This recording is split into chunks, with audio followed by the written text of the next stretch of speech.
Morning મિત્રો, કેમ છો? મજામાં ને? હું છું જીનલ અને આપનું સ્વાગત છે આપના મનપસંદ કાર્યક્રમ ગુડ મોર્નિંગ ગુજરાતમાં.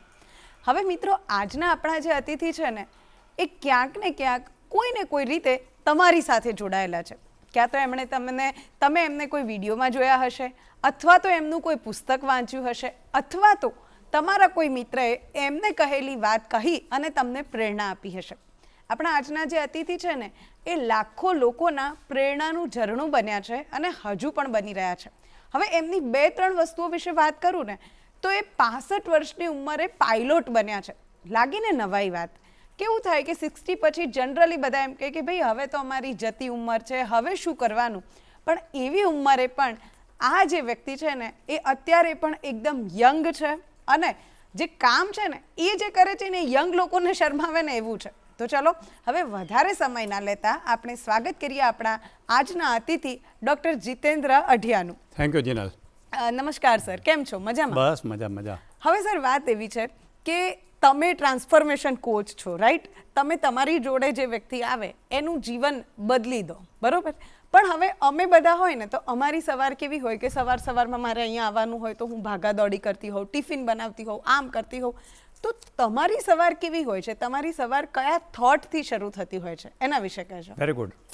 પહેલી વાત તો એ છે કે હું બહુ ડિસિપ્લિન લાઈફ જીવું છું. અચ્છા. મારો ઊંઘવાનો સમય, ઉઠવાનો સમય, બ્રેકફાસ્ટનો, લંચનો, ડિનરનો બધો સમય ફિક્સ હોય છે. ઓકે. અડધો કલાક આગળ પાછળ થાય. જેવી રીતે હું 10 થી 6 સુઈ જાઉં છું.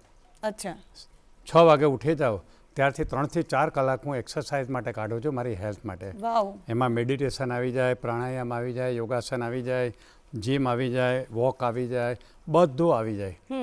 તો આ બધું મારું 3-4 કલાક સવારે ચાલે છે. અચ્છા. અને ત્યાર પછી જ હું ફોનને ટચ કરું. ત્યાં સુધી હું ફોનને બી ટચ નથી કરતો. ઓકે. 9-10 વાગે જ્યારે બધું પતે એમ થાય કે નાવા એમ ઓકે, પછી હું સવારના તડકામાં ચાલવા જાઉં, ખુલ્લા પગે ચાલવું, આ બધું કરું છું. ઓકે. કારણ કે મારા માટે હેલ્થ ટોપ પ્રાયોરિટી છે. રાઈટ. એટલે જ હું આટલી એજમાં હું આટલું કામ કરી શકું છું. રાઈટ. તો મારી સવારે હોય છે. પછી હું લંચ સાદું લઉં છું. સવારે બ્રેકફાસ્ટ બી હું એક નાનકડો કપ ચા અને અડધો ખાખરાથી કરી દઉં છું. પછી તો પેલા સીડ્સ લઉં છું, બધા સૂરજમુખીના બીજના બધા, જે આગલે દિવસે પલાળેલા હોય, બદામ ને બધું, અખરોટ ને બધું લઉં છું. પછી 10-11 વાગે ફ્રૂટ લઉં છું. અને જમવામાં હું સિમ્પલ દાળ, સલાડ અને સૂપ એવું પીવું છું બપોરે લંચમાં. ઓકે. સાંજે પાછું અત્યારે હું આવ્યો તો થોડું ફ્રૂટ લઈને આવ્યો. અને રાત્રે હું ડિનર લઉં છું, એ પણ સાદું લઉં છું. તળેલું ખાતો નથી, મીઠાઈ નથી ખાતો. હું ખાસ વાતનું ધ્યાન રાખું છું. ક્યાંય પ્રસંગમાં ગયો હોય તો હું બહારનું જનરલી એવોઇડ કરું છું, અથવા સલાડ કે ફ્રૂટ ખાઈને આવી જાઉં છું. ઘરે આવીને રોટલો ને ખીચડીને એવું ખાઉં છું. એટલે ભોજન સાદું છે, લાઈફમાં ડિસિપ્લિન છે, અને બાકીનો સમય 24 કલાક કાંઈક નવું કરવાનો વિચારતો હોઉં. મારો હંમેશા ગ્રોથ માઇન્ડસેટ છે કે કાલ કરતાં આજનો દિવસ સારો જવો જોઈએ, કાંઈક નવું કરવું જોઈએ. મેં એક બુક વાંચેલી DIMT, કાંઈ ખાલી કરીને જાઉં, જેટલું શીખ્યા છો એટલું. તો એટલું બધું મને ભગવાને આપ્યું છે, કારણ કે હું વર્ષોથી વાંચક રહ્યો છું, ખૂબ વાંચેલા છે પુસ્તકો. તો એમ થાય કે અમારું જ્ઞાન બધું બહાર કોઈના કોઈ રીતે આવવું જોઈએ. જેમાં પોડકાસ્ટ બી છે, મારા પુસ્તકો છે, મારા સેમિનાર, વર્કશોપ, તો નવું કરતો જ રહું. એટલા માટે તો હું 130 પુસ્તકો લખી શક્યો. કોઈ મેડિકલ ડૉક્ટર 30 વર્ષ ફિલ્ડમાં રહ્યા પછી આવે અને પછી આટલા પુસ્તકોની વણજાર લખે, તો એ દેખાડે છે કે કેટલું અંદર છે મોટિવેશન હશે. 12 થી 14 કલાક હું તો બી કામ કરતો હોઉં છું. એમાં હેલ્થનું બી આવી ગયું. એટલે 10 થી હું 6 સું એટલે 8 કલાક થયા. બાકીના 16 કલાકમાંથી 2 કલાક બીજા ગણો, તો એ 10 થી 12 કલાક હું આરામથી કાંઈ ને કાંઈ કરતો હોઉં છું. નવું વિચારવાનું, નવા આઈડિયા ક્રિએટ કરું. મને ડૉક્ટર અડિયાની બદલે ડૉક્ટર આઈડિયા કહે છે. વાવ. ઓકે. તો હવે તમે જ કીધું કે ભાઈ 30 વર્ષની તમારી કારકિર્દી હતી એઝ એન ડૉક્ટર, રાઈટ? અને પછી તમે બુક લખી, અથવા તો ટ્રાન્સફોર્મેશન કોચ, એટલે કરિયર તમારું શિફ્ટ કર્યું. અને કેવી ગજબ વાત કહેવાય કે પહેલી બુક લખી અને એ બેસ્ટ સેલર બની ગઈ. કદાચ દર્શક મિત્રોમાંથી કોઈ જ એવું હશે કે જેને પ્રેરણાનું ઝરણું પુસ્તક વિશે નહીં ખબર હોય. કદાચ તમે વાંચી નહીં હોય, પણ ચોક્કસથી તમે ક્યાંક જોઈ હશે, તમારા કોઈ મિત્રએ વાંચી હશે અને એના શબ્દો તમારા કાને પડ્યા જ હશે. તો મારે તમને એ પૂછવું છે કે આ ટ્રાન્સફોર્મેશન કેવી રીતે, 30 વર્ષની કારકિર્દી અને એ પણ ડૉક્ટરની, તો છોડીને પછી કેવી રીતે તમે શું વિચાર્યું એમ મનમાં? Good question. હું છે ને, ભગવાને મને અનોખો બનાવ્યો છે. ઓર્ડિનરીથી મને સંતોષ ના થાય. નાનો હતો ત્યારે ગરીબીમાં મોટા થયા, અભણ હતા, ફેમિલીમાં કંઈ ગાઈડન્સ નહોતું, છતાં બી મહેનત કરીને ડૉક્ટર તો બની ગયો, પણ મને એમ લાગ્યું કે મંજિલે ઓર બી હે, હજુ કંઈક કરવું જોઈએ. એટલે મને મેડિકલ ફિલ્ડમાં અસંતોષ લાગતો હતો. 30 વર્ષ હું રહ્યો, પણ એવું નહોતું લાગતું કે હું કાંઈ યુઝફુલ છું. એટલે એક અસંતોષ પેદા થયો. અને હવે એનું વિજ્ઞાન ખબર છે કે જ્યારે તમે કોઈ પણ કામમાં અસંતોષ પેદા કરો ને એટલે ભગવાન બીજા રસ્તા ખોલી દે. એટલે મારા માટે રસ્તો ખોલી દીધો. બીજું કે મારા જીવનમાં આગળ વધવું એટલે હું વાંચવાનો શોખીન હતો, ખૂબ પુસ્તકો વાંચતો, નોલેજ અંદર જઈ રહ્યું હતું. અને આ વાત હું મેડિકલ કોલેજમાં પ્રોફેસર હતો અમદાવાદમાં, ત્યારે મેડિકલ કોલેજના વિદ્યાર્થીઓને મારા વિષયની સાથે સાથે બધું શીખવતો હતો. લોકોને મજા આવતી હતી. અને એમાં એક વખત મને ચાન્સ મળી ગયો એક બહાર જઈને લેક્ચર આપવાનો. એક જમાનામાં આપણા હેલ્થ મિનિસ્ટર અને એજ્યુકેશન મિનિસ્ટર હતા શક્તિસિંહજી ગોહિલ, એમને કોઈ યુથ કેમ્પ કરેલો. ત્યાં મને અચાનક ઇન્વાઇટ કર્યો કે ડૉક્ટર અડિયા તમે કોઈ નવા સબ્જેક્ટ પર આવીને બોલો. અને ત્યારે હું માઇન્ડ પાવરની બુક વાંચતો હતો, પાવર ઓફ સબકોન્શિયસ માઇન્ડ. મેં કીધું લેટ મી ટ્રાય ધીસ. અને 200 આખા ઇન્ડિયામાંથી સ્ટુડન્ટ આવેલા યુથ કેમ્પમાં. અને પહેલી વાર મેં બોર્ડમાં લખીને એ પ્રોગ્રામ આપ્યો, કોન્શિયસ માઇન્ડ, સબકોન્શિયસ માઇન્ડ વગેરે વગેરે. ને જેવો પ્રોગ્રામ ખતમ થયો બધા વિદ્યાર્થીઓ મારી સાથે સાથે બહાર ઓટોગ્રાફ ને ફોટોગ્રાફ માટે. હું તો ડઘાઈ ગયો કે શું થઈ ગયું, મેં શું જાદુ કરી દીધો કે બધા મારી યાર આટલી પડાપડી કરે છે. પછી મને એક વાત રિયલાઇઝ થઈ કે આ સબ્જેક્ટની બધાને જરૂર છે, લોકો આનાથી બહુ ઇમ્પ્રેસ થાય છે. બીજું મારામાં એ એબિલિટી છે કે આ વિષયને હું સરળતાથી સમજાવી શકું છું. પછી હું તો મોટિવેટ થઈ ગયો. પછી મેં બીજી ત્રીજી જગ્યાએ ટ્રાય કરી, બધી જગ્યાએ આ રિસ્પોન્સ. એટલે પછી મને એવું લાગ્યું કે વાહ આ કામ તો મજા આવે એવું છે. રાઈટ. મેડિકલ કોલેજમાં પ્રોફેસર હતો, 1.5 દિવસની વીકમાં રજા મળતી, શનિવારે બપોર સુધી હોય. એટલે શનિવારે અડધો દિવસ ને રવિવારે હું આવું જ કંઈક કરતો, લેક્ચર આપું ને આ કરું ને તે કરું ને. તો પહેલાં તો હું મફત આપતો હતો, પણ ધીમે ધીમે લોકો પછી મને પૈસા આપવા માંડ્યા. પછી કે સાહેબ તમે વાત કરો છો કોઈ બુકમાં છે નહીં, કારણ કે હું તો અહીં અંગ્રેજી બુકમાંથી બધું શીખવતો હતો. મને કે તમારી બુક લખો. એટલે લોકોની પ્રેરણાથી મેં પ્રેરણાનું જર્નલ લખી, જે 98માં લખી. આજે કેટલા 38 વર્ષ થયા એ વાતને, ના 28 વર્ષ પહેલાં મેં પહેલી પ્રેરણાનું જર્નલ લખી અને પહેલે જ દિવસથી બેસ્ટસેલર બની ગઈ. એટલે ભગવાન મને એક પછી એક મારા કામમાં સપોર્ટ કરવા માંડ્યા. જ્યારે ભગવાન તમારી સાથે કંઈક સારું કામ કરવા માગતા હોય ને એટલે શું કરે કે તમને એક કામમાં સફળતા આપે, એટલે તમે મોટિવેટ થાવ એટલે વધારે કરો. એટલે મારું લેક્ચર બી હિટ ગયું અને મારી પહેલી બુક બી હિટ ગઈ. મેં તો આ તો બહુ સરસ કામ મળી ગયું. બુક જોરદાર વેચાવા માંડી, લેક્ચરમાં પૈસા મળવા માંડ્યા. એટલે પછી મારે નોકરીની જરૂર ના રહી. અને મને એવું લાગતું હતું નોકરીમાં ખોટો ટાઈમ બગાડું છું. એટલે મેં વચ્ચેથી નોકરી છોડી, મેં પેન્શનનો બેનિફિટ ના લીધો. 4 વર્ષ વધારે કર્યા તો આજે મને 2 લાખ રૂપિયાનો પેન્શન હોત. હું કોલેજમાંથી રિટાયર થયો હતો. હું એટલો બધો અધીરો થઈ ગયો કે મારે પેન્શન બી નથી જોતું, જલ્દી આ કામને વધારવું છે. અને સારું કર્યું, કારણ કે ત્યાર પછી અત્યાર સુધી મેં 130 પુસ્તક લખી નાખ્યા, 45 દેશોમાં આ પ્રોગ્રામ કર્યા, આટલો વર્લ્ડ ફર્યો હું. આ બધું મેં નોકરી છોડી અને જૂનું ઉત્પન્ન કર્યું ને કારણે થયું. અને લાઈફમાં મને પર્પઝ મળી ગયો. હંમેશા હું માણસને કહું કે જો સારી જિંદગી જીવીએ ને તો તમારા જીવનમાં કંઈક પર્પઝ હોવો જોઈએ. જેના ઉપર ઇકીગાઈ જેના ઉપર ઇકીગાઈ બુક આવેલી છે, તમને બધાને ખબર છે કે એ જ લોકો લાંબુ જીવે છે ને હેલ્ધી રહે છે જેના જીવનમાં કંઈક પર્પઝ હોય છે. એટલે મને એક પછી એક પર્પઝ મળવા માંડ્યા. પહેલાં તો મને માઇન્ડ પાવરનું નોલેજ ફેલાવવાનું, પછી બીજા સબ્જેક્ટ આવ્યા, ત્રીજા સબ્જેક્ટ આવ્યા, તો આવી રીતે ચાલે જ છે. તો આ મારું કારણ છે કે હું આટલું બધું કરી શકો. લોકો જે મારા પ્રોગ્રામમાં આવે અને ટ્રાન્સફોર્મેશન થયા. સૌજીભાઈ ધોળકિયાનું કદાચ તમે નામ સાંભળ્યું હોય, સુરતમાં છે. અને હમણાં જ હિમેશ મદાનના ઇન્ટરવ્યુમાં કીધું કે અડિયા સાહેબ પાસે હું વિજ્યુલાઇઝેશન શીખ્યો ત્યારે મારું 100 કરોડનું એક્સપોર્ટ હતું. આજે મારું 15,000 કરોડનું એક્સપોર્ટ છે. અડિયા સાહેબ પાસેથી શીખ્યા પછી થયું. આખી દુનિયાને કહે છે. તો આવા ટ્રાન્સફોર્મેશન તો આખી દુનિયામાં લાખો લોકોના થયા. એટલે આપણને એમ થાય કે આપણે સારું જીવન જીવી રહ્યા છીએ, ભગવાને આપ્યું છે, એનો ઉપયોગી થાય છે. હવે તમે કીધું કે માઇન્ડ પાવર, સબકોન્શિયસ માઇન્ડ, અત્યારે સૌથી વધારે આજના જે યુવા લોકો છે એ લોકોમાં ચાલતો એક શબ્દ એટલે મેનિફેસ્ટેશન. બરોબર, બધા એમ કે ભાઈ મેં આ વસ્તુ મેનિફેસ્ટ કરી હતી કે કરતા હોય છે. તો આ મેનિફેસ્ટેશનનો કોન્સેપ્ટ થોડો સમજાવો ને. અને કદાચ આપણે કેવું હોય કે અત્યારે શું છે કે બધાના હાથમાં ફોન છે, 50 વિડીયો જો તમે મેનિફેસ્ટ એક શબ્દ લખો ને તો 50 વિડીયો મળી જાય. એમાં તમને કહે કે તમે આવી રીતે કરો ને 10 વાર બોલો ને 20 વાર બોલો ને, ઘણી બધી વસ્તુઓ હોય છે. બરાબર, તો તમારા માટે મેનિફેસ્ટેશન એ શું કોન્સેપ્ટ છે અને જો કોઈને કરવું હોય ઘરે બેઠા તો શું કરી શકાય, કેવી રીતે? Very good question. મેનિફેસ્ટેશન એટલે આપણા અંદરની ઈચ્છા જ્યારે મેનિફેસ્ટ થાય એટલે હકીકત બને. મેનિફેસ્ટ થવું એટલે હકીકત બને. આપણા ભગવાને બધાને ખૂબ બધી ઈચ્છાઓ આપી છે. આપણે જન્મીએ ત્યારથી આપણી ઈચ્છાઓ ચાલુ થઈ જાય છે અને ક્યારેય પૂરી થતી જ નથી. એક ઈચ્છા પૂરી થાય ત્યાં બીજી ચાલુ થાય છે. જે તમારી એક બુક લખવાની ઈચ્છા પૂરી થઈ, મને 100 લખવાની ઈચ્છા થઈ, અત્યારે 130 પહોંચી ગયો, હવે મારી 200 લખવી છે. મારા 30 પોડકાસ્ટ શૂટ થઈ ગયા, માર્કેટમાં આવી ગયા, તો હવે મને એમ છે મારે 100 પોડકાસ્ટ કરવા છે. એટલે આવી રીતે ઈચ્છાઓ થયા જ રાખે છે. પણ એ બધાની બધી ઈચ્છાઓ મેનિફેસ્ટ નથી થતી, એટલે હકીકતમાં નથી બદલતી, કારણ કે બધા લોકોને માઇન્ડ પાવર વિશે ખબર નથી હોતી. તો જો આ માઇન્ડ પાવરનું જ્ઞાન મળી જાય, સિમ્પલ છે, એમાં કોઈ મોટું રોકેટ સાયન્સ નથી. જો આ ખબર પડી જાય કે આપણે દરેક ઈચ્છાને કેવી રીતે મેનિફેસ્ટ કરવી, તો દરેક વ્યક્તિ કરી શકે. હું હંમેશા કહું છું કે સંઘર્ષ બહાર નથી, સંઘર્ષ આપણી અંદર હોય છે.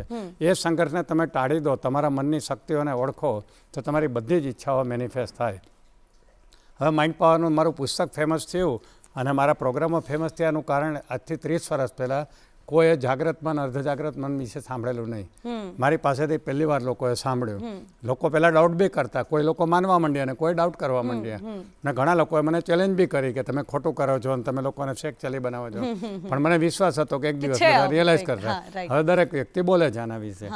તો હું દરેક યુવાનોને કહું છું કે તમારી બધી ઈચ્છાઓ તમે મેનિફેસ્ટ કરી શકો છો, જો તમે તમારા મનની શક્તિઓને ઓળખો તો.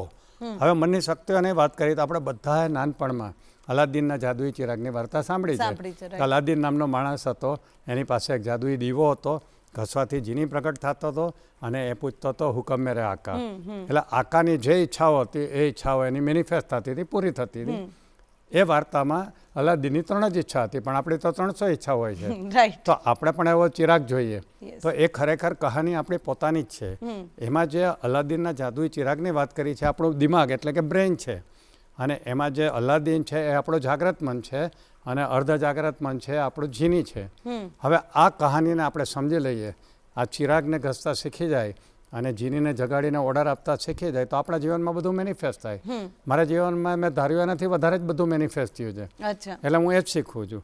તો હવે ચિરાગને કેવી રીતે ઘસો, તો કોન્શિયસ માઇન્ડને શાંત કરવું. આપણે 2 મન હોય છે, કોન્શિયસ અને સબકોન્શિયસ. કોન્શિયસ માઇન્ડ પાસે 10% પાવર છે, 90% સબકોન્શિયસ માઇન્ડ પાસે છે. ને બેની રિલેશનશિપ છે કે પેલો માલિક અને નોકર. એટલે જાગ્રત મન છે એ માલિક છે અને અર્ધ જાગ્રત મન છે એ નોકર છે.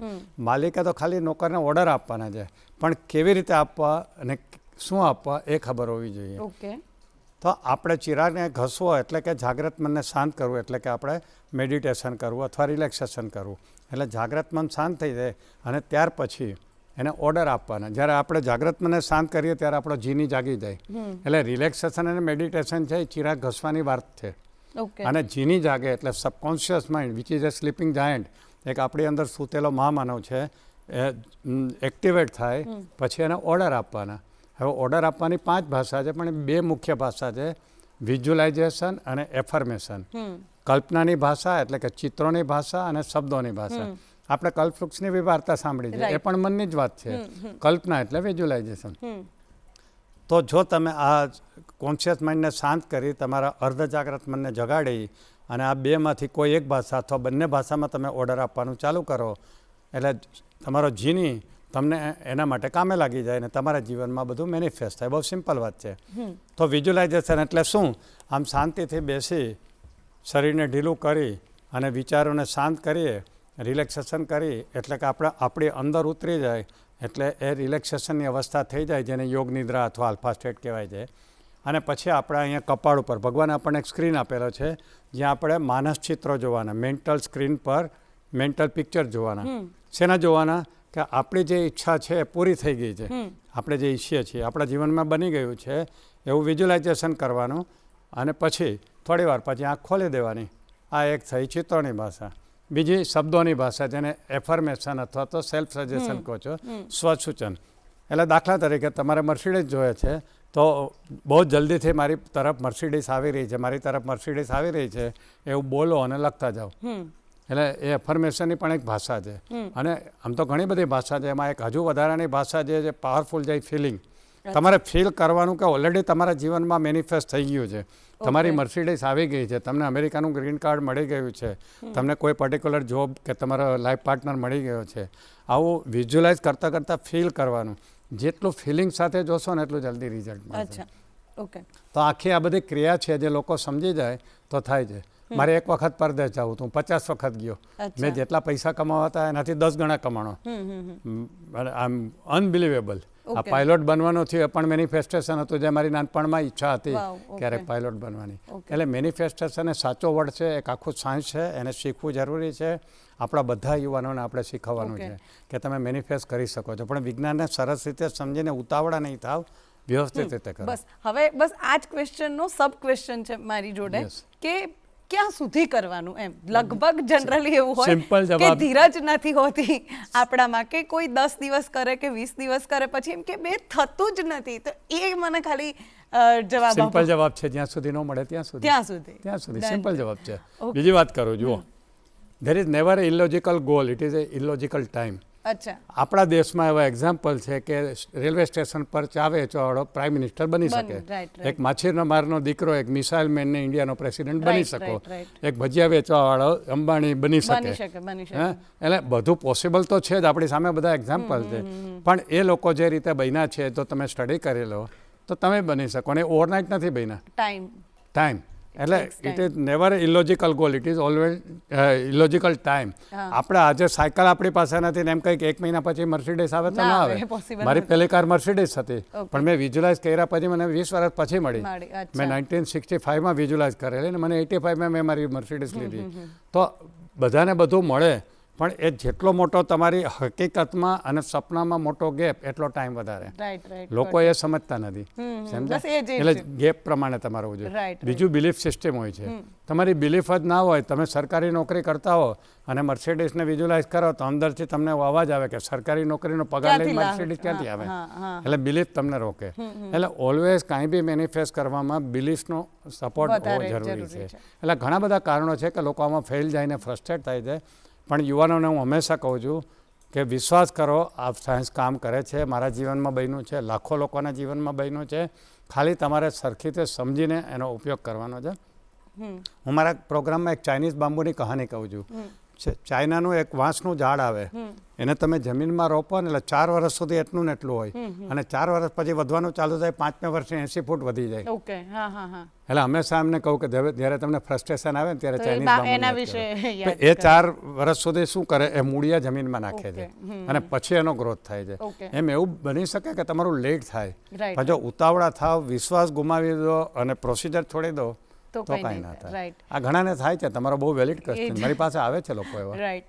તો દર્શક મિત્રો, આ ખૂબ સરળ વાત હતી મેનિફેસ્ટેશનની. આજે ઘણા બધા લોકો કરતા હશે, રિઝલ્ટ નહીં મળતું હોય એટલે હતાશ પણ થતા હશે, પરંતુ સરે આપણને ખૂબ સારો નુસ્ખો આપ્યો છે અને એ ચોક્કસથી યાદ રાખજો. હજુ વધારે વાતો આપણે કરવાની છે, પરંતુ અત્યારે સમય થયો છે એક નાનકડા વિરામનો. મળીએ વિરામ બાદ. વિરામ બાદ આપનું સ્વાગત છે. અને હવે આપણી જે આ પ્રેરણાનું ઝરણુંની જે સફર હતી એને આગળ વધારીએ. જીતેન્દ્ર સર જોડે વધારે વાતો કરીએ. હવે સર, બીજી એક વાત કે તમે કીધું કે ટ્રાન્સફોર્મેશન કોચ, બરાબર, મોટિવેશનલ સ્પીકર આપણે ઘણી બધી વાર સાંભળ્યું છે અને કદાચ તમને લોકો એ સમજી બેસતા હશે. મોટાભાગના મને એમ જ સમજે છે મોટિવેશનલ સ્પીકર. તો હવે મારે એ પૂછવું છે કે આ ટ્રાન્સફોર્મેશન કોચ એટલે શું અને શું કરો તમે? આ કોઈ સપોઝ હું તમારી જોડે આવું તો તમે કંઈ જાદુ કરી દો મારા પર અને લાઈફ બદલી નાખો, શું છે ટ્રાન્સફોર્મેશન કોચ એટલે શું? Very good question. જો આપણા બધાના જીવનમાં 2 વસ્તુ હોય છે, એક તો કરંટ સ્ટેટ અને એક ડિઝાયર સ્ટેટ. દરેક ફિલ્ડની અંદર કરંટ મારું ફાઇનાન્શિયલ સ્ટેટ આ છે, પણ મારું ડિઝાયર સ્ટેટ માં છે. મારી હેલ્થ અત્યારે અહીંયા છે, પણ મારી ડિઝાયર્ડ હેલ્થ ત્યાં છે. એ રીતે આપણે જીવનના દરેક આસ્પેક્ટમાં એક કરંટ સ્ટેટ હોય છે અને એક ડિઝાયર સ્ટેટ હોય છે. આપણે બધા જે મહેનત કરીએ છીએ કરંટ સ્ટેટમાંથી ડિઝાયર સ્ટેટમાં પહોંચવા માટેની એક જર્ની હોય છે. આપણે બધા એ જર્નીમાં જ આગળ વધીએ છીએ. હવે ઘણા લોકો એ જર્નીમાં બહુ ઝડપથી આગળ વધે છે અને એના ડિઝાયર સ્ટેટ સુધી પહોંચી જાય છે, પણ અમુક લોકો નથી પહોંચી શકતા કારણ કે એના ઓબ્સ્ટેકલ્સ, બહુ બધા અવરોધો આવે છે. અને અવરોધો 2 રીતે આવે, બહારથી બી આવે ને અંદરથી બી આવે. બહારના અવરોધો છે એ તો ઇઝીલી કદાચ તમે સોલ્વ કરી શકો, જે રીતે ફેમિલીનો સપોર્ટ છે, ફાઇનાન્શિયલ કન્ડિશન છે, આ બધી. પણ જે સૌથી મોટો અવરોધ છે ને એ પોતાની અંદરથી આવતો હોય છે. પોતાની હેબિટ, પોતાની બિલીફ સિસ્ટમ, પોતાનું માઇન્ડસેટ. અને મોટાભાગના લોકોના ઇન્ટરનલ ઓબ્સ્ટેકલ્સની ખબર નથી હોતી. અને જ્યાં સુધી એ અંદરના અવરોધોને સોલ્વ નહીં કરે ને ત્યાં સુધી પહોંચી શકતા નથી. અચ્છા. એટલે મારું કામ એ હોય છે કે એમને અંદરના અવરોધોને સમજાવવાના અને એને કેવી રીતે કંટ્રોલ કરી બદલી અને ડિઝાયર સ્ટેટ સુધી કેમ પહોંચવું એ શીખવાનું. જો આ થાય ને તો જ ટ્રાન્સફોર્મેશન થાય. અચ્છા. બીજી વસ્તુ એ છે કે બે જાતના એજ્યુકેશન હોય છે. એક સ્કૂલ કોલેજનું એજ્યુકેશન, જેને ફોર્મલ એજ્યુકેશન, અને એક લાઈફનું એજ્યુકેશન. બરાબર છે. હવે સ્કૂલ કોલેજનું એટલે જે આપણે સ્કૂલ કોલેજમાં ભણીએ છીએ ફોર્મલ, અને લાઈફનું એજ્યુકેશન જે આપણે સ્કૂલ કોલેજ ખતમ કર્યા પછી અથવા સાથે સાથે આપણે શીખીએ છીએ જિંદગીમાં કેમ બધું હેન્ડલ કરવું એ. હવે એ બંને વચ્ચે બહુ મોટી ગેપ છે, તમે માનો છો કે નહીં? રાઈટ. એટલા માટે સારું ભણેલા હોશિયાર સ્કોલર વિદ્યાર્થીઓ લાઈફમાં ફેલ થાય છે. રાઈટ. અને એવું સ્ટડી થયેલો છે કે જે સ્કૂલમાં ટોપર હતા એ લાઈફમાં ક્યારેય ટોપર નથી હોતા. તમે જોયું હશે, તમારા સ્કૂલમાં ટોપર હશે. અને જે લાઈફમાં ટોપર હોય છે એ ક્યારેય સ્કૂલમાં ટોપર નથી હોતા. હું દરેક ફિલ્ડના એક્ઝામ્પલ સાથે સમજાવું છું કે દાખલા તરીકે ફિલ્મ સ્ટારોની વાત કરીએ તો શ્રીદેવી કેટલું ભણેલા હતા? I don't know. એક પણ દિવસ સ્કૂલમાં નથી ગયા. લતા મંગેશકર કેટલો ભણેલા હતા? એક દિવસ સ્કૂલમાં ગયા હતા. તો આ તો ફિલ્મની વાત કરીએ. ક્રિકેટરની વાત કરીએ તો આપણા સચિન તેંડુલકર એક્ઝામ્પલ છે. દરેકની અંદર તમે જોશો તો ખાસ કહેવાનો વાત એ છે કે જે સ્કૂલ કોલેજમાં મિસ થાય છે એ અમે કરીએ છીએ અને એને કારણે એમનું જીવન ટ્રાન્સફોર્મ થાય છે. એટલે અમે ટ્રાન્સફોર્મેશન કોચ છીએ કે જે પણ આવે છે એમને અમે સમજવાની કોશિશ કરીએ, એના અંદરના અવરોધોને અમે દૂર કરાવડાવીએ એટલે ઓટોમેટિકલી એનામાં ટ્રાન્સફોર્મેશન આવે. અને આ બધું જ હવે પોસિબલ છે. અત્યારે એટલું બધું વિજ્ઞાન છે, જેમાં NLP છે, માઇન્ડ પાવરનું વિજ્ઞાન છે, પછી ન્યુરોપ્લાસ્ટિસિટી છે, એપિજેનેટિક્સ છે, આ ઘણું બધું વિજ્ઞાન છે જે બધું હું શીખેલો છું. એટલે જે વિજ્ઞાનની જરૂર પડે એનો ઉપયોગ કરીને એના અવરોધો દૂર કરાવી દઈ એટલે સામેનો વ્યક્તિ ટ્રાન્સફોર્મ થઈ જાય. ઓકે. તો હવે મારે એ પૂછવું છે કે તમારી જોડે ઘણા બધા લોકો આવતા હશે, રાઈટ? તો અત્યારના જે યુથ છે અથવા તો અત્યારની જે યંગ જનરેશન છે એ લોકોમાં મેઇન પ્રોબ્લેમ શું જોવા મળે છે તમને, કે ક્યાં એ લોકો પાછા પડતા હોય છે, કે મેઇન પ્રોબ્લેમ શું હોય છે એ લોકોનો? સૌથી પહેલી હોય છે કે એમને કોઈ ફિક્સ ગોલ નથી હોતો, કોઈ ગોલનું ઇમ્પોર્ટન્સ જ નથી સમજાવ્યું. અચ્છા. ઓકે. પહેલી વસ્તુ એ છે. જો ગોલ ખબર હોય તો ત્યાં પહોંચવાના રસ્તા નથી ખબર હોતા. બીજી વાત એ. ત્રીજો, બધાને ઝડપથી આગળ વધી જવું છે, સ્પીડથી. રાહ નથી જોવી, ધીરજ નથી. આ ત્રીજી વસ્તુ છે. અને લાઓ ત્સે એક બહુ સરસ વાત કરેલી કે જીવનમાં સફળ થવું હોય ને તો સૌથી વધુ જાણવાનું નોલેજ, સૌથી વધુ કામ કરવાનું અને સૌથી ઓછી અપેક્ષા રાખવાની સફળ થવાની ચાવી. અત્યારના યુવાનોમાં એનાથી એક્ઝેક્ટલી ઊંધું છે. સૌથી ઓછું જાણતા હોય છે, સૌથી ઓછું કામ કરે છે અને સૌથી વધુ આશા રાખે છે. અને પછી ફ્રસ્ટ્રેશનમાં જઈને ખોટા રવાડે ચડે, ડિપ્રેશનમાં જાય, એન્ઝાયટી આવે, આ બધું આવે છે. તો આ વસ્તુ છે. અને 3 ઇડિયટમાં કીધું છે, કામયાબી કે પીછે મત ભાગો, કાબિલ બનો. તમારી કેપેસિટી વધારો. બિંગ, ડુઈંગ અને હેવિંગ, આ સિક્વન્સ હોવી જોઈએ. પહેલાં કંઈક બનો, તમારું નોલેજ, સ્કિલ, એટીટ્યુડ બધું બનાવો અને પછી ડુઈંગ એ પ્રમાણે કામ કરો તો કંઈક મળશે તમને. આપણે બિંગ, ડુઈંગ ઉપર ફોકસ જ નથી કરતા, સીધું હેવિંગ ઉપર, મારે આ જોઈને, મારે આ જોઈને, મારે આ જોઈને, પણ પોતાની કેપેસિટી બિલ્ડિંગ ઉપર નથી ધ્યાન આપતા. એટલે આ બધા પ્રોબ્લેમ છે યુવાનોની અંદર. અને ઇનડિસિપ્લિન લાઈફ છે. ગમે ત્યારે ખાય, જંક ફૂડ ખાય. સોશિયલ મીડિયાએ તો બધાને એટલા ડિસ્ટ્રેક્ટ કરી દીધા છે ને કે કોઈ પોતાના ગોલ સુધી પહોંચી જ ન શકે. એટલા બધા ડિસ્ટ્રેક્શન સોશિયલ મીડિયા પર છે અને એ કંટ્રોલ રાખવો મુશ્કેલ છે. હવે ભવિષ્ય કહેશે કે આ સોશિયલ મીડિયા આપણા યુવાનોને ક્યાં પહોંચાડ્યા. અત્યારે તો કેવું મુશ્કેલ છે, પણ બહુ ખરાબ હાલત છે. રાઈટ. હવે જો સોશિયલ મીડિયાની વાત નીકળી જ છે તો મારે એ પૂછવું છે કે જનરલી દરેક સિક્કાની બે બાજુઓ હોય એમ અત્યારે બધા એ જ કહે છે કે ભાઈ સોશિયલ મીડિયાના પ્રોઝ પણ છે, કોન્સ પણ છે, રાઈટ?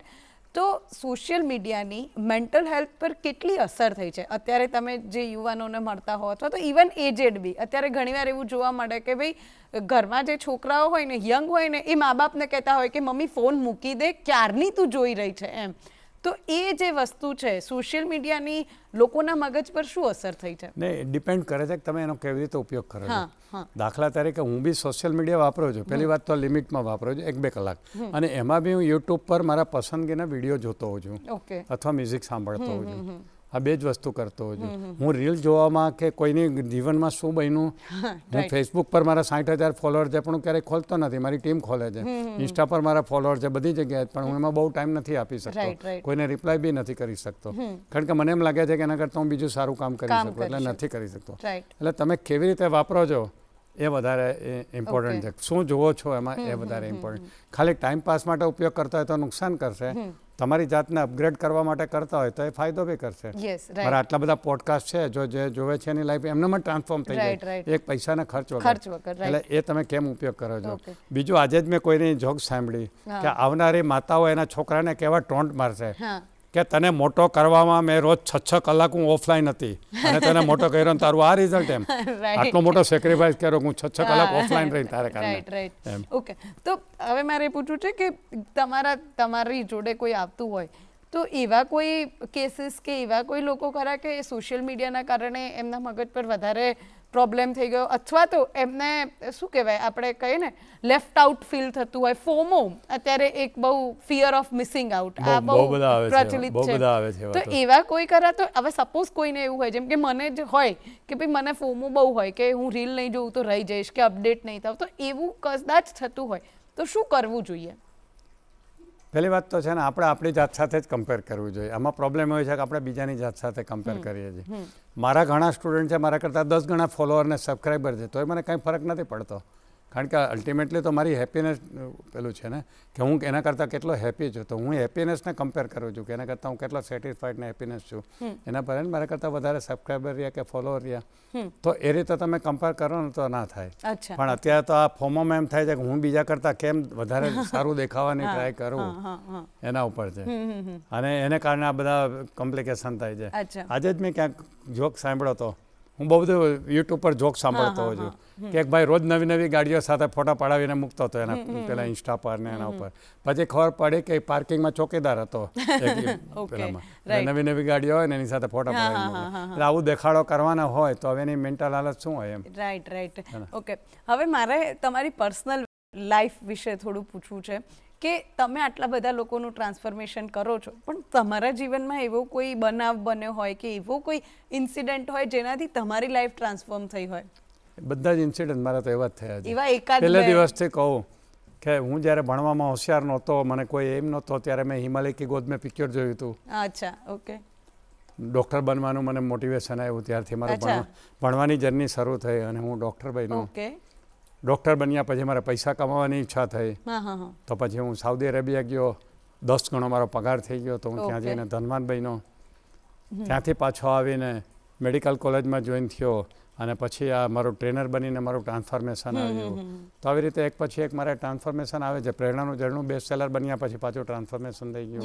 તો આવા ઘણા બધા ટ્રાન્સફોર્મેશન આવી રહ્યા છે મારી જિંદગીની અંદર. તો હવે બીજું કે કોઈ બી વ્યક્તિ હોય, કોઈ બી એજ ગ્રુપ હોય કે કોઈ બી હોય, તો ડિપ્રેશન એવું છે કે હજુ બી આપણે ત્યાં એટલું ચર્ચાનો વિષય નથી બનતો, અથવા તો કદાચ કોઈ હશે ને તો એનામાં જો એને એજ્યુકેટેડ હશે, એને ખબર હશે તો કદાચ એ વસ્તુને નામ આપી શકશે કે ડિપ્રેશનમાં છું.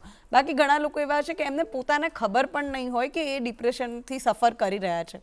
તો જો કોઈ વ્યક્તિ ડિપ્રેશનમાં હોય અથવા તો એને એવી એન્ઝાયટી કે એવી કોઈ ફિલિંગ આવતી હોય તો એવી કોઈ ટિપ્સ તમે આપી શકો કે એ ન કરવું જોઈએ એમને, અથવા તો કરવું જોઈએ તો એનાથી ડિપ્રેશનથી દૂર થવાય એમ? ડેફિનેટલી. પહેલાં હું બેકગ્રાઉન્ડ આપી દઉં. મેં સાયકેટ્રી ડિપાર્ટમેન્ટમાં કામ કરેલું છે બોમ્બેમાં અને મારી ડિપ્રેશન પર બુક પણ છે અને એના ઉપર મારું પ્રેઝન્ટેશન બી છે, બધું જ છે. તો ખરેખર અત્યારે ડિપ્રેશનનું પ્રમાણ ખૂબ વધતું જાય છે. તો જો એના વિશે થોડાક ચીનો વિશે આજના યુવાનો જાણી લઈએ અને સ્વીકારી લઈએ તો એના ચીનો શું છે કે એકલું રહેવું ગમતું હોય, રૂમમાં બેઠું રહેવું ગમતું હોય, પાર્ટીમાં જવું કે ફ્રેન્ડ બનાવવાનો ગમતા હોય, બેઠા બેઠા રોવું આવતું હોય, જિંદગીમાં નેગેટિવ થિંકિંગ વધારે આવતા હોય, મરવાના વિચારો આવતા હોય, પોતાની જાતને બહુ ઇન્ફિરિયર ફીલ કરતા હોય, તો આવા ઘણા બધા, ભૂખ ઓછી લાગતી હોય અથવા વધારે લાગતી હોય, રાત્રે ઊંઘના પ્રોબ્લેમ હોય, કાં ઊંઘ મોડી આવે અથવા વહેલી ઉડી જાય અથવા અડધી રાત્રે ઉડી જાય, તો આવા ઘણા બધા ચીનો હોય છે. આ ચીનોમાંથી 3 કોઈ પણ જાતના ચીન તમને હોય તો હોઈ શકે કે તમને ડિપ્રેશન છે. ઓકે. બીજું કે ડિપ્રેશન અને ખરાબ મૂડમાં શું ફરક છે? આપણે ભગવાને મિકેનિઝમ એવી બનાવી છે કે આપણા જીવનમાં કોઈ મોટી દુર્ઘટના બને એટલે આપણો મૂડ ખરાબ થઈ જાય, જેવી રીતે કોઈ સગાવાલાનું મૃત્યુ, પણ ભગવાને એવી મિકેનિઝમ બનાવી છે કે 3 વીકમાં પાછો મૂડ નોર્મલી સારો થઈ જાય. પણ 3 વીકથી વધારે પણ મૂડ ખરાબ રહે કોઈ પણ ઘટનાને કારણે તો એ ડિપ્રેશનની નિશાની હોય, તો એને ડિપ્રેશનનું લેબલ મારી શકાય. એટલે આવી કોઈ પણ ચીનો તમારા હોય બાળકોમાં ખાસ કરીને તમે જોયું હશે કે 10મામાં બોર્ડમાં નંબર હોય, 11મામાં માંડ પાસ થયો અને 12મામાં ફેલ થયો હોય. આવા ઘણા એક્ઝામ્પલ જોયા હશે. આ બધાને 10મા ટાઈમથી ડિપ્રેશનની શરૂઆત થઈ હોય, એના પેરેન્ટ્સે કોઈ દિવસ એના ઉપર ધ્યાન ના આપ્યું હોય, ખાલી એને પ્રેશર જ નાખ્યું હોય અને એ ડિપ્રેશન વધતું 12મા સુધી મને ફેલ કરાવી દે. આવા બહુ એક્ઝામ્પલ છે. એટલે સૌથી વધારે વિદ્યાર્થીઓમાં એક્ઝામમાં માર્ક સતત મહેનત કરવા છતાંય ઓછા આવતા હોય તો એ ડિપ્રેશનનું એક મોટું ચીન હોઈ શકે. હવે જે વિદ્યાર્થીને ડિપ્રેશન હોય, કાં એ પોતે સમજીને એના પેરેન્ટને વાત કરે, ટીચરને વાત કરે, અથવા પેરેન્ટ્સ એને ઓબ્ઝર્વ કરીને સ્પોટ કરે કે કદાચ મારા દીકરા કે દીકરીને ડિપ્રેશન છે, અથવા ટીચર કે પ્રોફેસર જો આ જાણતા હોય તો એને સ્પોટ કરે અને એના પેરેન્ટને વાત કરે કે તમારા દીકરા કે દીકરીમાં આવા ચીનો છે તો તમે એમને સાયકેટ્રિસ્ટ પાસે લઈ જાઓ. પણ જો આ બધા માટે અજ્ઞાનતા હશે તો પછી એમાં શું થાય છે કે અત્યારે જેટલા કેસીસ નોન કેસીસ છે ડિપ્રેશનના એના કરતાં અનનોન ડાયગ્નોઝ થયા વગરના વધારે છે. અને સૌથી વધુ ખરાબ હાલત એમની છે, કારણ કે જે ઓલરેડી નિદાન થઈ ગયું છે તો ડૉક્ટરની દવા પર છે ને થોડો કંટ્રોલ બી છે અને હેપી છે, પણ નથી એનો મોટો પ્રોબ્લેમ, એવો મોટો ચંક છે. એના માટે કંઈક અવેરનેસ શરૂ કરવી જરૂરી છે ડિપ્રેશન. હું તો દરેક સમાજસેવી સંસ્થાને કહું છું કે રોટલાને ધાબળા વાંચવાવાળા ઘણાય છે, તમે ડિપ્રેશન માટેની સંસ્થા ચાલુ કરો કે ડિપ્રેશનની અવેરનેસ ક્રિએટ કરવાની, ડિપ્રેશનના પેશન્ટને રિઝનેબલ ભાવે ડૉક્ટરની સેવા મળે, રિઝનેબલ ભાવે દવા મળે, સાયકોથેરાપી મળે, એવી કંઈક સંસ્થા બને. પણ હજી સુધી મેં એવી કોઈ સંસ્થા જોઈ નથી કે એવી સેવા કરતી હોય. એટલે અને બહુ અત્યારે તાતી જરૂર છે, કારણ કે દિવસે ને દિવસે વધતું જાય છે ડિપ્રેશન. અને આપણા માધ્યમથી જો કોઈનામાં દિલમાં જાગે ના કરે તો સારી વાત છે. અને સુસાઇડ જેટલા થાય છે ને ખાસ કરીને સ્ટુડન્ટમાં, એમાંના 90% નો ઓળખાયેલા ડિપ્રેશનને કારણે થાય છે. એટલે જો તમે આ બધી સેવા કરો તો તમે ઘણા બધા સુસાઇડને પ્રિવેન્ટ કરી શકો છો. લગ્ન જીવનમાં જે પ્રોબ્લેમ થાય છે ને, તૂટે છે, એમાં પણ ડિપ્રેશનનું કારણ હોય છે. ઘણી વાર શું હોય કે છોકરો કે છોકરી બરાબર બિહેવ ના કરતું હોય એટલે મા બાપની શું ટેન્ડન્સી જલ્દી ક્યાંક પરણાવી દો, પરણા પછી બધું સેટલ થઈ જશે, અને ખરેખર પરણા પછી પ્રોબ્લેમ વધી જાય. અને પછી સામેવાળું પાર્ટી છે એ ચીટ ફીલ કરે છે અને કાં એને છોડી દે છે અને કાં પછી પોતે બી હેરાન થતું હોય છે. આવું મેં ઘણા બધા જોયા. ડિપ્રેશનને કારણે લગ્ન જીવન તૂટવાના કેસ વધી રહ્યા છે. અત્યારે ડાયવોર્સ ખૂબ વધી રહ્યા છે ને સુસાઇડ વધી રહ્યા છે. આ બંનેની પાછળ બેકગ્રાઉન્ડમાં કારણ છે ને, તમારો બહુ સરસ સવાલ છે ડિપ્રેશન. તો હવે સપોઝ કોઈ વ્યક્તિ હોય, જેમ કે તમે એવું કીધું કે અનનોન કેસીસ વધારે છે, તો ઘણા બધાના ઘરે તો કદાચ જો કોઈ છોકરું એવું હોય કે સંતાન એટલું અવેર હોય અને એ મા બાપને કહે ને કદાચ કે મારે સાયકાટ્રિસ્ટ જોડે જવું છે, તો પણ મા બાપ એમ કહેતા હોય કે ના જવાય. હા, બરોબર. તો હવે જો કોઈ એવું હોય તો ઘરે જાતે ક્યોર થઈ શકાય ખરું કે દિનચર્યામાં કોઈ ચેન્જ કરીને કે મેડિટેશન કરીને? જો 3 જાતના ડિપ્રેશન હોય, એક માઇલ્ડ, એક મોડરેટ અને એક સિવિયર. માઇલ્ડ ડિપ્રેશન છે ને, જેમાં સિમ્ટમ બહુ થોડા હોય, તો એને પોઝિટિવ એન્વાયરમેન્ટ આપીને કોઈ સાચા સલાહકાર અમારા જેવા કોઈ કાઉન્સેલરની મદદથી સારું થઈ શકે. પણ એનાથી નેક્સ્ટ સ્ટેપ એટલે મોડરેટ અને સિવિયરમાં ડૉક્ટર પાસે જવું જ પડે, દવા લેવી જ પડે, અને સિવિયરમાં તો સાયકોથેરાપી બી લેવી પડે, દવા બી લેવી પડે અને કદાચ શોટ બી આપવા પડે. તો એનાથી કંઈ ખરાબ ના થાય. ઘણાને એવું છે, આપણે ફિલ્મોમાં એનું નેગેટિવ બતાવે ને, મેં એવા કેટલા કેસ જોયા છે કે જે દવાથી સારા નહોતા થઈ રહ્યા, 4-5 દિવસ સુધી ડેઇલી ઇલેક્ટ્રિક શોક આપ્યા ને બિલકુલ નોર્મલ થઈ ગયા, અને પછી ક્યારેય ન આપવા પડ્યા હોય, પછી નોર્મલી મેન્ટેન થતા હોય. પણ આ બધી એવી ફિલ્મોને કારણે ગેરમાન્યતા છે ને કે અચ્છા બીજું ડિપ્રેશનનું કોઈ કારણ હોવું જરૂરી નથી. ઘણા એમ વિચારે કે મેં એવું શું કર્યું કે મને ડિપ્રેશન થાય, એના જીવનમાં એવું શું છે, એને તો બધું છે. નીલ આર્મસ્ટ્રોંગ સાથે જે મૂન પર બીજો માણસ ગયો હતો, એ મૂન ઉપરથી પાછો આવીને ડિપ્રેશનમાં જીવ્યો આખી જિંદગી. ડેલ કાર્નેગી, જેને લોકોને જિંદગી જીતવાની કળા શીખવી, એ માણસ ડિપ્રેશનમાં હતા ને એને સુસાઇડ કર્યો હતો. તમે વિચારો. એટલે સુસાઇડ કરવા માટે કે ડિપ્રેશન માટે કોઈ કારણ જ નથી હોતું. આખી જે ડાયનામિક ચાલી રહ્યા છે એને કારણે ડિપ્રેશન આવે છે. એટલે તમારા ઘરમાં કોઈને ડિપ્રેશન હોય તો એવું સંકોચ રાખવાની જરૂર નથી કે તમારી ભૂલને કારણે છે. આ એક સિસ્ટમની ભૂલ છે, આ જે કુદરતની ભૂલ છે, એમાં તમારી કોઈ જ ભૂલ નથી. પણ તમે એને સ્ટિગ્મા ગણીને જો એને પેલું હેન્ડલ કરશો તો તમે કંઈક ગુમાવી બેસશો. એ મારી ખાસ તમને સલાહ છે. રાઈટ. હવે તમારી પર્સનલ લાઈફ પર આવીએ તો 65 વર્ષે તમે પાયલોટ બને, રાઈટ? પછી સ્કૂબા ડાઇવિંગ કર્યું ને બધું કર્યું. જનરલી એવું હોય કે આપણે ત્યાં 50-55 થાય ને પછી બધાની મેન્ટાલિટી કેવી થઈ જાય કે હવે તો જતી ઉંમર છે, હવે આપણે શાંતિથી ખાઓ પીવો બેસો, ભગવાન રાખે ત્યાં સુધી રહો. પણ સ્ટીલ તમે એ વસ્તુમાં નથી માનતા, તમે આટલા એક્ટિવ છો, તો એ જે છે વિચાર કેવી રીતે આવ્યો કે ભાઈ 65 વર્ષે મારે પાયલોટ બનવું છે? આ માઇન્ડ પાવર શીખ્યા પછી મેં જાણ્યું કે કોઈ પણ ઉંમરે કોઈ પણ ઈચ્છા તમારી મેનિફેસ્ટ થઈ શકે. નાનપણમાં હું પ્લેન જોતો ત્યારે મને પૈસા બેસવાના નહોતા, ત્યારે એમ થતું કે પાયલોટને કેવી મજા આવતી હશે પ્લેન ઉડાડવાની, તો હું પાયલોટ બનું. પણ ત્યારે હું ગુજરાતી મીડિયમમાં ભણતો, ફાધર પાસે એવા કોઈ પૈસા નહોતા એટલે બની ના શક્યો. પણ એ સીડ મારા સબકોન્શિયસ માઇન્ડમાં જતું રહ્યું હતું. અને એકવાર હું આ સૌજીભાઈ ધોળકિયાના પ્રોગ્રામથી સુરતથી આવી રહ્યો હતો શતાબ્દીમાં, મારી બાજુના પેસેન્જર સાથે ઓળખાણ થઈ. મેં પૂછ્યું શું કરો? તો કે ફ્લાઇંગ ક્લબનો હું મેનેજર છું. મેં તો ફ્લાઇંગ ક્લબ શું કરે? મને કે પાયલોટની ટ્રેનિંગ આપે. મેં તો અમદાવાદમાં જ હતો. કે હા. મેં તો કે કોણ બની શકે? તો કે તમારે 12મું પાસ હોવા જોઈએ, પૈસા હોવા જોઈએ અને હેલ્થ હોવી જોઈએ. મેં તો એજ? તો કે નો એજ. મેં તો હું બની શકું 65 નો? તો કે હા. મેં તો કાલે આવું છું, ફોન નંબર આપો. મેં જઈને એપ્લાય કરી દીધું સીધું, અને બધી પરીક્ષાઓ પાસ કરીને મેં ટ્રેનિંગ લીધી. બચપનનું સપનું અચાનક પેલું થઈ ગયું, કારણ કે મારી પાસે પૈસા હતા, હેલ્થ હતી અને 12મું પાસ હતો, એટલે સવાલ જ નહીં. તો આવી રીતે ઓપોર્ચ્યુનિટી ક્રિએટ થઈ. પણ એ નાનપણમાં મેં સીડ નાખેલું ને, તો એ વૃક્ષ બનીને બહાર આવ્યું. અને મેં શોખથી જ કર્યું, મારે કંઈ પાયલોટની નોકરી નથી કરવી.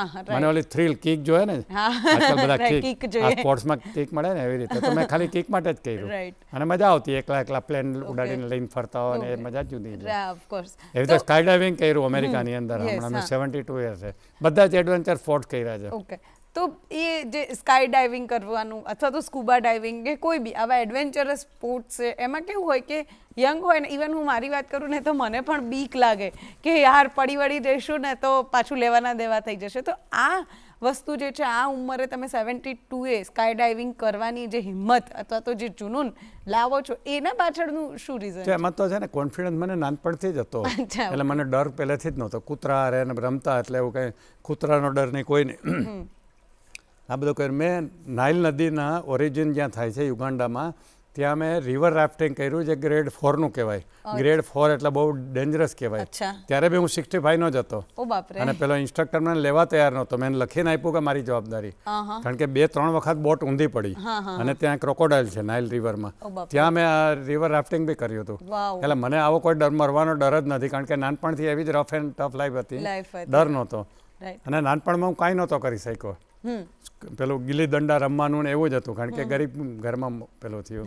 એટલે જેટલા શોખ બાકી રહી ગયા હતા ને, એ જ્યારે સમય મળ્યો ને, એ મેં બધા જ પૂરા કરી લીધા. રાઈટ.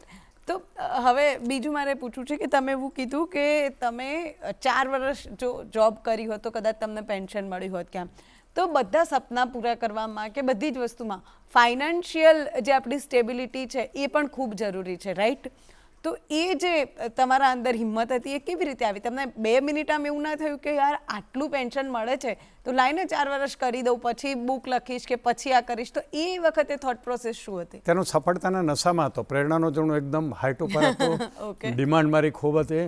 એટલે એમ થયું કે હવે તો આ ચાલવાનું જ છે, એટલે મારે આની જરૂર નથી. અને હું એન્જોય કર્યો હતો. જે નશો હતો ને, હું કહું તમને, સ્ટેજ ઉપરથી બોલવાનો નશો છે ને, દારૂના નશા કરતા બહુ વધારે મોટો નશો. મેં દારૂ પીધો છે ને, સ્ટેજનો નશો બી જોયો છે. મેં તો એક વખત આર્ટિકલ લખેલો એક પેપરની અંદર, મારા જિંદગીના 7 નશા, કે હું આ 7 નશા કરું છું. એમાં સૌથી મોટો નશો છે સ્ટેજ પરથી બોલવાનો. જ્યારે 1000 લોકો 2000 આંખોથી તમને જોઈ રહ્યા હોય ને, 2000 કાન તમને સાંભળી રહ્યા હોય ને, જે નશો આવે ને, તમે સ્ટેજ ઉપર ગયા છો, તમને ખબર છે એ નશો. એવી રીતે પ્લેન ઉડાડવાનો બી મારો એક નશો હતો. એવી રીતે જીમમાં જાઉં ત્યારે હું એક્સરસાઇઝ કરતો હોય મારો નશો છે. એવી રીતે હું જંગલમાં ટ્રેકિંગ કરતો હોય મારો નશો છે. મારું મનગમતું પુસ્તક વાંચતો એ મારો નશો છે. તો આ બધા નશા છે જેમાં મને કિક મળે છે. એટલે આ નશા માટે એટલો બધો હું ત્યારે નશામાં હતો ને કે વાત ના પૂછો. સફળતાનો એક નશો હોય છે. એટલે મેં તો જવા દો, જે થશે એ જોયું જશે. અને હું તો પાછો આવી શકું ને, હું MD ડૉક્ટર છું. કાલ સવારે ના ચાલ્યું તો મારું ક્લિનિક ખોલીને બેસી છું. આટલા પૈસા તો બહાર બી કમાઈ લે. એટલે મને એવું નહોતું કે પાછળથી મને કોઈ નોકરી આપે કે ના આપે. એટલે મને એવો ડર હતો નહીં. ડિગ્રીનું મેં પેલું હતું, એટલે પછી મેં હિંમત કરી નાખી કે ના. તો હવે એવું છે કે અત્યારે ઘણા બધા યુવાનો જે હોય એમને પણ સપના સાકાર કરવા હોય, આગળ વધવું હોય, તો તમને શું લાગે છે, તમે અત્યાર સુધી જેટલા બી લોકોને મળ્યા હોવ કે જે લોકોને કરિયર ઓરિએન્ટેડ પ્રોબ્લેમ હોય, એમાં સૌથી મોટી પ્રોબ્લેમ ક્યાં જોવા મળે છે? શું લેક છે અત્યારે? એ છે ને, પહેલાં તો કેરિયર ખોટું સિલેક્ટ થઈ જાય છે, મારું એ જો માનવામાં આવ્યું છે. અમેરિકામાં એક સર્વે થયેલો, કામ કરતા લોકોને પૂછવામાં આવ્યું કે તમને જો ફરીથી તમારું કેરિયર સિલેક્ટ કરવાનો ચાન્સ મળે તો તમે આ કેરિયર સિલેક્ટ કરો કે નહીં. અચ્છા, જે અત્યારે કામ કરી રહ્યો હતો. તો 87% લોકોએ કહ્યું હતું કે ના, આ કેરિયર તો ના જ કરવું જો મને બીજો કોઈ ચાન્સ મળે તો. એનો મતલબ કે અમેરિકા જેવા શિક્ષિત દેશમાં 87% લોકો ખોટા કેરિયરમાં હતા. અને અહીંયા બી હું જોઉં છું કે 90% લોકો ખોટા કેરિયરમાં હોય છે. જેને કેરિયર ગમતું જ નથી એમાં આખી જિંદગી કામ કરવું પડે છે. અને એ સૌથી મોટી વાત છે. એટલે સૌથી ઇમ્પોર્ટન્ટ વાત છે કે સિલેક્ટ યોર કેરિયર. અને એના માટે હું એક સરસ મજાની એડવાઇસ આપું છું, અને એ છે કે તમારા શોખને જ તમારું કેરિયર બનાવી દો. અને એવા લોકોને શોધી કાઢો કે જે તમારો શોખ પૂરા કરવા તમને પૈસા આપે. અને એનો એક્ઝામ્પલ હું પોતે જ છું. હું તો મેડિકલ ભણીને આવ્યો છું, પણ મારો પેશન્ટને ટ્રીટ કરવા એ શોખ નહોતો, એ તો બાય ડિફોલ્ટ મારું પ્રોફેશન હતું. પણ મારો શોખ હતો સ્ટેજ પરથી બોલવાનો, તો મેં એને જ મારો પ્રોફેશન બનાવી દીધો. અને હવે મને સ્ટેજ પરથી બોલવાના પૈસા આપે છે લોકો. જોયું? કારણ છે કે કોઈ પણ કેરિયરમાં સફળ થવા બે વસ્તુ કરવી પડે. એક તો ખૂબ કામ કરવું પડે અને ખૂબ સારું કરવું પડે. હવે કયું કામ તમે ખૂબ કરો જે તમને ગમે છે, જે તમારો શોખ છે, અને કયું કામ તમે ખૂબ સારું કરો જે તમારો શોખ છે, મનપસંદ કામ છે. અને એટલા માટે તમે સફળ થાવ ને થાવ. એટલે દરેક યુવાનોને હું ખાસ કહું છું કે તમે કેરિયર એવું પસંદ કરો કે જે તમારા હોબીની સાથે મેચ કરે. કાં તમારા પ્રોફેશનને તમારું પેલું બનાવી દો, તમારા પેશનને પ્રોફેશન બનાવી દો, અથવા પ્રોફેશનને પેશન બનાવી દો. બસ આ જ થઈ શકે. એટલે આ બધાને હું સલાહ આપું છું, જેથી તમે સફળ થશો ને થશો. બીજું કે ખાલી સફળતાની પાછળ નહીં ભાગો, તમારી જાતને એક લેવલ પર લાવવાની કોશિશ કરો. તમારું નોલેજ, સ્કિલ અને એટીટ્યૂડને ઇમ્પ્રૂવ કરતા જાઓ, તો જ તમે હાઈ લેવલ પર પહોંચી શકશો, જે મેં આખી જિંદગી કરેલ છે. રાઈટ. ઓકે. હવે સ્ટેજ ફિયર એ બી એક અત્યારે વસ્તુ છે કે ભાઈ સ્ટેજ ફિયર એટલે એવું જ નહીં કે ખાલી સ્ટેજ પર બોલે. ઘણા બધા એવા હોય કે જેને કન્ટેન્ટ ક્રિએટર બનવું હોય અથવા તો સોશિયલ મીડિયામાં વિડીયોઝ મૂકવા હોય, પણ ડર લાગતો હોય કે કોઈ મને જજ કરશે, કે કમેન્ટ્સ ખોટી આવશે કે એવું, અથવા તો કોઈ એવું હોય કે જેને સ્ટેજ પર જઈને પબ્લિક સ્પીકિંગ કરવું હોય પણ એ ના કરી શકતા હોય. તો એવા માટે તમે શું ટિપ્સ આપશો, કારણ કે તમે પબ્લિક સ્પીકર છો ઓલરેડી? એટલે એમાં એક છે, હું જ્યારે ડૉક્ટર બની ગયા પછી પણ મને સ્ટેજનો ફિયર બહુ જ હતો. બે માણસની સામે હું નહોતો બોલી શકતો. અને પછી મને એમ થયું કે ના, આ તો મારો ડર કાઢવો જ પડશે. ત્યારે હું બોમ્બે રહેતો હતો, હું 10 વર્ષ બોમ્બે રહેલો છું. તો બોમ્બેમાં મેં એક પબ્લિક સ્પીકિંગના સ્પેશિયલ ક્લાસ ભરેલા, જ્યાંથી હું શીખેલો. અને છતાં બી એટલો બધો કોન્ફિડન્સ નહોતો આવ્યો. પણ બીજો એક રસ્તો એવો છે કે તમે તમારા સબકોન્શિયસ માઇન્ડમાં ડર પડેલો હોય છે સ્ટેજનો, એ તમે કાઢી શકો. તમે રોજ બેસીને આંખ બંધ કરીને વિઝ્યુલાઇઝ કરો કે તમે સ્ટેજ પર જઈને બોલી રહ્યા છો, લોકો તમને ધ્યાનથી સાંભળી રહ્યા છે, તમારા માટે તાલીઓ પાડી રહ્યા છે, તો ધીરે ધીરે તમારો ડર નીકળી જશે. અને નાના ઓડિયન્સથી ચાલુ કરો અને મોટા ઓડિયન્સ પર પછી જાઓ. કે 5 લોકોની સામે બોલો, 10 લોકોની સામે બોલો. એટલે જેમ 5 લોકોની સામે તમે સારું બોલ્યા, લોકોએ તમને એપ્રિશિએટ કર્યા, એટલે તમારો કોન્ફિડન્સ વધશે. પછી 10 લોકો, 20 લોકો, એમ કરતાં ઓડિયન્સ સાઇઝ વધારો અને પછી તમને થઈ જશે. તમે વિચારો, 2 માણસની સામે નહોતો બોલી શકતો. સૌજીભાઈ ધોળકીએ મારો 10,000 લોકોનો પ્રોગ્રામ રાખેલો સુરતમાં, અને હું બિંદાસ આરામથી બોલતો હતો, જેમ તમારી સાથે વાત કરી છું. આ બધું ટ્રાન્સફોર્મેશન માટે મેં મહેનત કરી છે. મારો ડર કાઢ્યો અને મેં એની બાકાયદા ટ્રેનિંગ લીધી. એટલે જો પબ્લિક સ્પીકિંગનો ડર હોય તો આ 2 રસ્તા કરવાના. પબ્લિક સ્પીકિંગના કોઈને કોઈ જગ્યાએ ક્લાસ ચાલો, અમદાવાદમાં બી ચાલે છે. પેલા સંજય રાવેલે જ ચાલુ કરેલા છે અમદાવાદની અંદર. તો ત્યાં જઈને તમે જોઈન કરી શકો છો અને તમે શીખી શકો છો. ઓકે. હવે ટ્રાન્સફોર્મેશન કોચ તરીકે આપણા જે દર્શકો છે એમને તમે શું એડવાઇસ આપશો? એ જ કહું છું કે તમારું કરંટ સ્ટેટ તમે છે એ જાણો, ડિઝાયર સ્ટેટને તમે લખો, અને આ જર્ની કેટલી લાંબી છે વિચારો, અને એ જર્ની શરૂ કરવા તમારી જાતને તૈયાર કરો. તમારી અંદર જો ઓબ્સ્ટકલ્સ હોય તો એને દૂર કરો. આ તમે પેપર પર નક્કી કરશો તો થઈ જશે. ડિઝાયર સ્ટેટ એટલે તમારા ગોલ. કરંટ સ્ટેટ એટલે હાલની પરિસ્થિતિ. આ બે વચ્ચેનો જેટલો મોટો ગેપ હશે ને એટલી તમારે મહેનત વધારે કરવાની તૈયારી રાખવી પડશે. અને તમારું મોટિવેશન જવું ન જોઈએ. અંદરથી મોટિવેશન આવવું જોઈએ. મોટિવેશન 2 જગ્યાથી આવે. એક બહાર કોઈ મોટિવેશનલ સ્પીકરને સુનીને આવો એટલે ખૂન દોડવા માંડે, પણ એ બહારનું છે ને 7 દિવસથી વધુ ચાલતું નથી, હવા નીકળી જાય છે. અંદરનું મોટિવેશન આવશે ને તો પછી નોન સ્ટોપેબલ હશે. મારે ક્યાંય કોઈ સ્પીકરને સાંભળવા નથી પડતા, હું અંદરથી જ મોટિવેટેડ છું. તો અંદરનું મોટિવેશન ચાલુ કરી દો. પહેલી વાત છે કે તમે જે ધારો એ કરી શકો છો એ પહેલાં તમે સમજી લો. ખાલી એના માટે તમારે મહેનત કરવાની તૈયારી હોવી જોઈએ. તમને કોઈ સારા કોચ અથવા તો ગાઈડ મળવા જોઈએ કે જે તમને એ સાચે રસ્તે મહેનત કરાવીને તમારા ડિઝાયર્ડ લેવલ સુધી પહોંચાડી દે. તો તમે ચોક્કસ જે ધારો એ કરી શકશો. હું એકદમ નાનકડા ગામમાં મોટો થયો છું. પતરાના ઘરમાં રહેતા હતા. હું MBBS થયો ત્યાં સુધી, મારા લગ્ન થયો ત્યાં સુધી પતરાની 4 દિવાલો, એક રૂમ, 9 જણા રહેતા હતા મારા મેરેજ સુધી. મારી વાઈફને હું પતરાના ઘરમાં લાવેલો. અત્યારે મારા ઘરમાં 8 AC છે ને હું 6 બેડરૂમના ઘરમાં રહું છું. 4 ગાડીઓ છે. આ બધું મેં વિઝ્યુલાઇઝ કરેલું, મેનિફેસ્ટ કર્યું, એના માટે મહેનત કરી, એના માટે ધીરજ રાખી, એના માટે મારી જાતને મેં કેળવી, ટ્રેનિંગ આપી, નોલેજ અને સ્કિલ ડેવલપ કર્યા, બધું કર્યું.